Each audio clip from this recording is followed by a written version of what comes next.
All right, NFL team previews. Only got two more teams left after this, the Eagles and Bengals, but we got the Lions right here. Last season for the Lions was really a tale of two seasons. They started 1-6 and then went 8-2 in their last 10 games. Everything switched for them. They had the third most turnovers in the first 7 weeks and then the fewest turnovers in the league the last 10 games. Lions offense finished ranked number 2 in expected points added. They averaged 28 points per game. They scored 30-plus points in a game 5 different times in the final 9 games. Lions fans are obviously excited and expecting them to improve on last year. And I don't want to burst their bubble, but I don't think there's any way they improve on last year. They'll be lucky to keep the same output, and I'll explain why. Last season, the Lions played 65% of their offensive snaps while being behind on the scoreboard. This is something to note because we know how defenses play when they have a lead.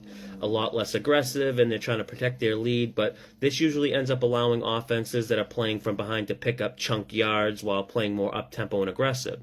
Detroit's offensive numbers look a lot less impressive in a neutral game state, and then when you adjust for opponent strength, or basically when they played against a top 10 pass defense, Goff's numbers ranked 26 out of 34 eligible quarterbacks. Against bottom 10 pass defenses, he was the 7th best in the league. I'm really low on Jared Goff and have been for a while. He's really bad under pressure, and I mean, of course, all quarterbacks aren't great under pressure, but Goff is really bad when pressured. Last season, he was pressured at the 3rd lowest rate of any quarterback, but even with being protected so well, Goff finished the season 26th in catchable ball percentage and 25th in on-target throw percentage. He had all that time, and the Lions were always trailing, facing soft defensive looks, and he still wasn't accurate. Another knock on Goff is how bad he performs outdoors in cold or in any type of weather elements, but good news for him this year, the Lions' 5 road games in the winter months, only one of them is outdoors, and it's Week 14 at Chicago. In fact, 8 of their final 9 games will be played in a dome. And speaking of good fortune, Detroit had some luck last season that will be hard to duplicate. They consistently won the turnover battle, finished with the 3rd lowest EPA loss due to turnovers on offense, and a crazy stat here, but opposing kickers only went 1 for 6 in field goals of 50 yards or more against the Lions, and all those misses came with a score within 3 points. Goff also got lucky. Defenders dropped the 6th most catchable INTs versus him last year. There are some things I like about Detroit's offense. They probably have the best play caller in the league, offensive coordinator Ben Johnson, and he has some weapons to work with, Jamar Gibbs being one of them. This kid's speed is absolutely unreal. I watched footage of the Lions versus Giants camp scrimmage.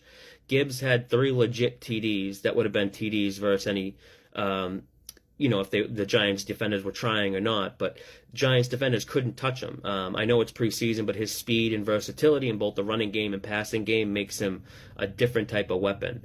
The Lions on defense were bad. They ranked 31st in EPA and dead last in yards per play allowed. The offense was just able to outscore teams. They did get some upgrades on defense, especially in the secondary, signing new starters Emmanuel Mosley, Cam Sutton, and then safety C.J. Gardner-Johnson. I just don't see where the Lions improve this offseason so much that will make them much better from last year, especially with teams now having a full offseason to watch film and game plan against offensive coordinator Ben Johnson's play calling.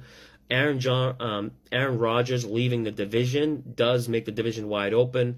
Lions won 9 games last year. They have a win total of 9.5 games this season. They have a tough opening game on Thursday night versus the Chiefs, but might get lucky there. It looks like the Chiefs stud tight end Travis Kelce is going to miss. I did bet the Lions when that news broke on Kelce, and I got +7, laying some juice, I think -140. So I'll be pulling for Detroit tomorrow night on the season opener, Thursday Night Football. That's all I got for this one. Only 2 teams left, the Eagles and Bengals. Hope to see you on the next one.